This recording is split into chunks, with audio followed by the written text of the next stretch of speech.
नमस्ते। मैं हूं आपका एआई टीचर और स्वागत है हमारे YouTube channel notebook LM classes में। यहां हम किताबों को सिर्फ पढ़ाते नहीं हैं बल्कि उन्हें सुनाते हैं। और अपनी कल्पना की शक्ति से उन्हें महसूस कराते हैं।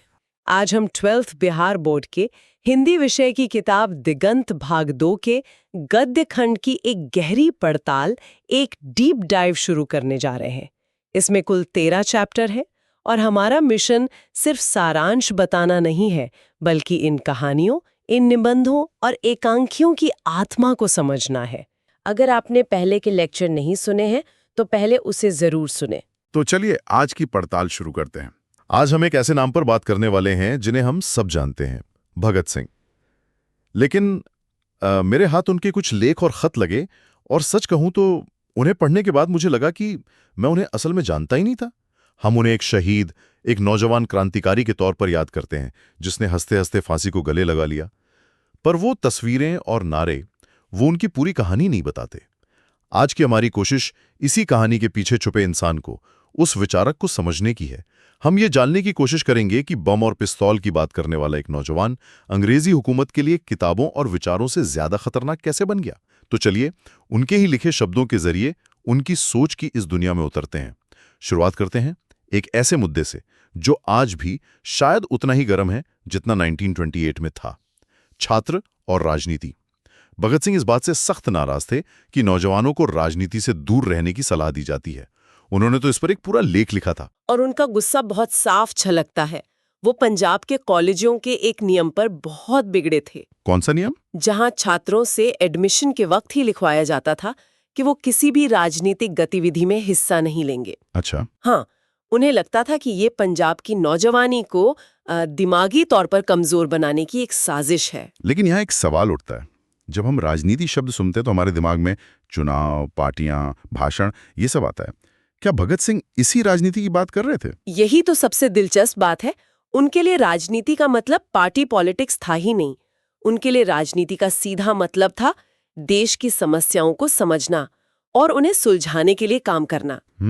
वो अपने लेख में सीधे सवाल पूछते हैं, अगर देश गुलाम है, लोग भूखे नंगे हैं, तो क्या इन समस्याओं पर सोचना और बहस करना राजनीति नहीं है? उनके हिसाब से शिक्षा का मकसद सिर्फ क्लर्क बनाना नहीं है, बल्कि ऐसे नागरिक तैयार करना है जो देश की बागडोर संभाल सकें। बिल्कुल। और ये राजनीतिक चेतना के बिना हो ही नहीं सकता। मतलब अगर देश में गरीबी है तो ये समझना कि गरीबी क्यों है और इसे कैसे दूर किया जा सकता है, यही असली राजनीति है। सही पकड़ा। और ये सोच सिर्फ जोश से नहीं आई थी। नहीं, इसके पीछे उनका गहरा अध्ययन था। लाहौर में अपने स्टूडेंट दिनों में वो लगातार पढ़ रहे थे। रूसी क्रांति, आयरलैंड का स्वतंत्रता संग्राम, फ्रांस की क्रांति। वो दुनिया भर के आंदोलनों को पढ़कर ये समझने की कोशिश कर रहे थे कि समाज बदलता कैसे है। यानी वो सिर्फ भारत को नहीं बल्कि पूरी दुनिया में जो बदलाव चल रहे थे उनको देख रहे थे। हाँ, और इसी अध्ययन से उन्हें एक बहुत मजबूत वैचारिक आधार मिला। उनके लेखों में ऐतिहासिक भौतिकवाद, या जिसे हिस्टोरिकल मटीरियलिज्म कहते हैं, उसका असर साफ दिखता है। ये थोड़ा मुश्किल शब्द है, इसका मतलब क्या हुआ? इसका मतलब है कि समाज का विकास वहाँ की आर्थिक ताकतों और अलग-अलग वर्गों के संघर्ष से तय होता है। इसीलिए भगत सिंह के लिए आजादी का मतलब सिर्फ अंग्रेजों का जाना नहीं था। तो क्या था? उनके लिए आजादी का मतलब था उस पूरी शोषक व्यवस्था को बदलना जो मजदूरों और किसानों को दबाती है। और ये काम वो मानते थे पढ़े लिखे नौजवान ही कर सकते हैं। यहाँ एक बात और है जो मुझे उनके लेख में बहुत छुभी। वो उस वक्त के नेताओं पर जो कटाक्ष करते हैं। हाँ, वो आज भी कितना सटीक लगता है ना? वो नेता जो खुद दिन रात राजनीति करते थे मगर छात्रों को कहते थे, अरे तुम पढ़ाई करो, राजनीति तुम्हारे बस की बात नहीं। हाँ, वो इस दोहरे मापदंड पर बहुत तीखा लिखते हैं। वो कहते थे कि ये कैसी दलीलें हैं कि काका तुम पॉलिटिक्स के अनुसार पढ़ो और सोचो जरूर, लेकिन कोई व्यवहारिक हिस्सा न लो। भगत सिंह का मानना साफ था, जब देश को तुम्हारी जरूरत हो तो पढ़ाई छोड़कर मैदान में कूदना ही पड़ेगा। और अगर जरूरत पड़े तो अपनी जान भी देनी होगी। हाँ, उनके लिए यही सच्ची शिक्षा थी। तो ये तो साफ है कि उनके लिए छात्र, राजनीति और अध्ययन, ये तीनों चीजें एक दूसरे से गहराई से जुड़ी थीं। वो चाहते थे कि छात्र सिर्फ किताबी कीड़ा न बने बल्कि देश की नब्ज को पहचाने। लेकिन सवाल यह है कि वो जिस त्याग और बलिदान की बात कर रहे थे उसका मतलब क्या था? क्या सिर्फ मर जाना ही बलिदान था? नहीं, बिल्कुल नहीं। और ये बात उनकी सोच की सबसे गहरी परत को सामने लाती है। उनके लिए बलिदान का मतलब सिर्फ मरना नहीं था, तो फिर? बल्कि उसूलों के लिए जीना और कष्ट सहना था। ये तो उनके सार्वजनिक विचार थे जो वो लेखों में लिख रहे थे, लेकिन क्या वो निजी तौर पर भी इतने ही मजबूत थे?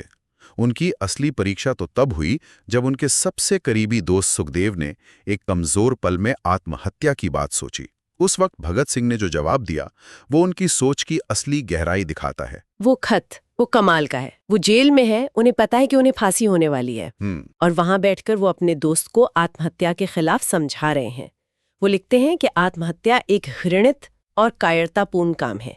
वो कहते हैं कि क्रांतिकारी का जीवन तो बना ही मुश्किलों और कष्टों को सहने के लिए है, उनसे भागने के लिए नहीं। ये सोचना भी कितना अजीब है कि 23 साल का एक लड़का मौत से कुछ दिन पहले आत्महत्या के खिलाफ इतना मजबूत दार्शनिक तर्क दे रहा था। और उनका तर्क सिर्फ भावनात्मक नहीं है, वो बहुत ठंडा और तार्किक है। यहाँ उनका समाजवादी नजरिया प्लस सामने आता है। उनके लिए एक क्रांतिकारी का जीवन सिर्फ उसका अपना नहीं होता। अच्छा। वो पूरी लड़ाई की, पूरे आंदोलन की संपत्ति होता है। इसलिए आत्महत्या करना सिर्फ अपनी जान लेना नहीं है, यह उस सामूहिक लड़ाई के साथ धोखा है। जैसे कोई सैनिक जंग के मैदान से भाग जाए। बिल्कुल। मतलब ये व्यक्तिगत निराशा का नहीं बल्कि एक सामूहिक जिम्मेदारी का सवाल था। सही कहा। और इसी खत में वो अपनी नास्तिकता पर भी खुलकर बात करते हैं। वो साफ लिखते हैं कि वो ईश्वर, स्वर्ग, नर्क या पुनर्जन्म में विश्वास नहीं करते। अब ये समझना जरूरी है कि 1930 के भारत में ये कहना कितनी बड़ी बात थी। उस दौर में तो धर्म पहचान का सबसे बड़ा आधार था। बिल्कुल। उस जमाने में नास्तिक होना सिर्फ एक व्यक्तिगत विश्वास नहीं था, ये एक बहुत बड़ा राजनीतिक और सामाजिक बयान था। इसका मतलब था कि वो अपने बलिदान के बदले किसी इनाम की उम्मीद नहीं कर रहे थे, ना इस दुनिया में ना किसी दूसरी दुनिया में। वो लिखते हैं, हम मानवता की अधिक से अधिक संभव सेवा करना चाहते हैं। उनके लिए इंसानियत की सेवा ही अपने आप में सबसे बड़ा मकसद और सबसे बड़ा इनाम था। ये बात उनके बलिदान को और भी बड़ा बना देती है ना? हाँ जी, किसी जन्नत के लालच में या किसी भावनात्मक आवेग में लिया गया फैसला नहीं था। हाँ, ये एक सोची समझी, तर्क पर आधारित वैचारिक प्रतिबद्धता थी। वो कहते हैं, मैं जीवन से प्यार करता हूँ, लेकिन उसूलों के लिए मरना मंजूर है। हाँ, और वो ये भी साफ करते कि उन्हें नाम या शोहरत का कोई लालच नहीं है। वो लिखते हैं, जब देश के भाग्य का निर्णय हो रहा हो तो व्यक्तियों के भाग्य को पूर्णतया भुला देना चाहिए। उनके लिए व्यक्ति से बड़ा विचार था और विचार से बड़ी इंसानियत। तो अगर ईश्वर नहीं है, स्वर्ग नहीं है, कोई पुनर्जन्म नहीं है, तो फिर इस मौत का मतलब क्या? क्या सब कुछ यहीं खत्म हो जाता है? उन्होंने इस बारे में क्या सोचा कि उनके जाने के बाद क्या होगा? इसके लिए उन्होंने अमेरिकी कवि वॉल्ट विटमैन की एक कविता का सहारा लिया, जिसका उन्होंने खुद अनुवाद किया था। वो कविता उनकी इस सोच को बहुत खूबसूरती से सामने रखती है। हाँ, उसकी कुछ लाइनें तो दिल में उतर जाती है। वे मृत शरीर नवयुवकों के, वे शहीद जो झूल गए फांसी के फंदे से, वे जीवित हैं अन्य नौजवान में, ओह राजद्रोही। इन पंक्तियों में ही उनका पूरा दर्शन छिपा है। वो मानते थे कि एक क्रांतिकारी का शरीर मर सकता है, लेकिन उसका विचार, उसकी लड़ने की भावना कभी नहीं मरती। हाँ, वो दूसरे नौजवानों में जिंदा रहती है। ये एक जैविक प्रक्रिया की तरह है, जैसे एक बीज जमीन में दफन होकर हजारों नए बीज पैदा करता है।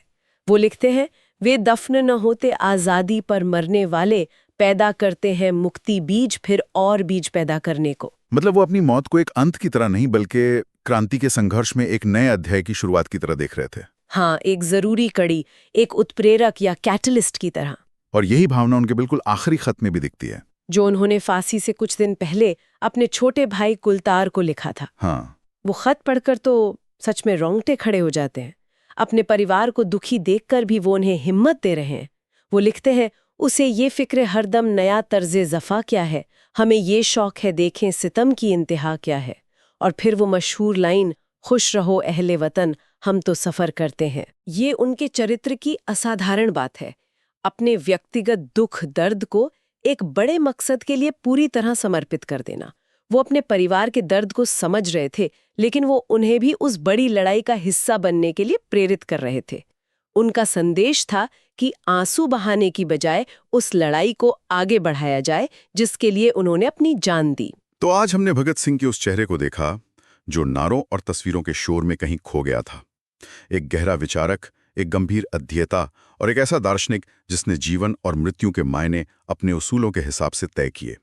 हमने समझा कि उनके लिए राजनीति देश की समस्याओं को सुलझाने का एक औजार थी और बलिदान का मतलब सिर्फ मरना नहीं, बल्कि उसूलों के लिए मुश्किलों को सहते हुए जीना था। और ये पूरी चर्चा एक बहुत जरूरी सवाल पर आकर खत्म होती है। भगत सिंह का मानना था कि सच्ची राजनीतिक भागीदारी गहरे अध्ययन से शुरू होती है। आप पहले समस्या को समझें, उसके हर पहलू का अध्ययन करें और फिर उसे सुलझाने के लिए मैदान में उतरें। आज की दुनिया में जहां हर चीज पर तुरंत राय दी जाती है, जहां सूचनाएं तो बहुत हैं पर शायद समझ उतनी गहरी नहीं, वहां भगत सिंह का ये विचार हमें सोचने पर मजबूर करता है। सार्थक राजनीतिक भागीदारी का आज के दौर में क्या मतलब हो सकता है? अध्ययन और एक्शन के बीच वो संतुलन कैसे बनाया जा सकता है जिसकी कल्पना भगत सिंह ने की? अगर आपका कोई सवाल या विचार हो तो कमेंट करें। हमसे जुड़ने के लिए धन्यवाद। जल्द ही मिलते हैं एक फ्रेश और एक्साइटिंग टॉपिक के साथ। तब तक के लिए सुनते रहिए और सीखते रहिए। जय हिंद।